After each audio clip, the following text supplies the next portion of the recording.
இன்னைக்கு காலையில முதலமைச்சர் வந்து அந்த குட்டி பசங்க 2 பேர் இருப்பாங்களே இன்ஸ்டால தேவா பிரதர்ஸ், அவங்கள கூப்பிட்டு ரீல்ஸ் போடுறாருன்னா அந்த தேவை ஏன் வருது? அது ஜென்சியுடைய தாக்கம். அந்த கிரௌடையும் நம்ம விட்டுறக்கூடாது, அவங்க கிட்டே நம்ம போய் சென்று சேரணும் அப்படின்னா அந்த குட்டி பசங்களை கூப்பிட்டு ஒரு முதலமைச்சருக்கு எவ்வளவு வேலை இருக்கும். அதுக்கு நடுவில் இந்த வேலையை அவர் செய்யறாரு அப்படின்னா தெரிஞ்சுதான் செய்யறாங்க. அந்த கிரௌடை நம்ம விட்டுறக்கூடாது, அந்த கிரௌடையும் அட்ரஸ் பண்ணணும். ஏன்னா விஜய் எப்படி டீகோட் பண்ண முடியலையோ அந்த மாதிரி இந்த ஜென்சி கிரௌடையும் இது வரைக்கும் யாராலையும் டீகோட் பண்ண முடியல. இது தமிழ்நாட்டில் மட்டும் இல்லை, உலகம் முழுக்கவே இந்த சினாரியோ இருக்கு.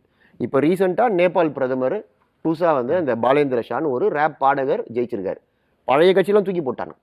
நேபாள் காங்கிரஸ், நேபாள் இந்த கம்யூனிஸ்ட் கட்சியெல்லாம் தூக்கி போட்டு ஒரு புது யங்ஸ்டர் 35 ஆம் ஆத்மி வந்த போதும் இதே மாதிரி தானே சொல்லப்பட்டது. இப்போ அந்த கிரௌடோட எண்ணிக்கை வந்து அதிகமாயிருக்கு. முன்னாடி டிசைடிங் ஃபேக்டர் ஒரு 10% ஆட்கள் அப்படி நினைக்கிறாங்கன்னா நமக்கு பாதிப்பு இல்லை, 10% விட்டுட்டு கூட நம்ம மற்றவங்களை பார்த்துட்டு போகலாம். இன்னைக்கு அவங்க 40% ஆயிட்டாங்க. 40 வயசுக்கு கீழே இருக்கிறவங்க தமிழ்நாட்டு வாக்காளர் பட்டியலில் பெரும்பாலும் அனைத்து தொகுதிகள்லையுமே 40 விழுக்காடுக்கு நெருங்கி இருக்காங்க ஆவரேஜா. அந்த ஓட்டை நீங்க வந்து தவிர்க்கவே முடியாது. அதனால தான் எல்லாருமே அந்த ஓட்டை எப்படி கவர் பண்றது அப்படின்னு இறங்குறாங்க.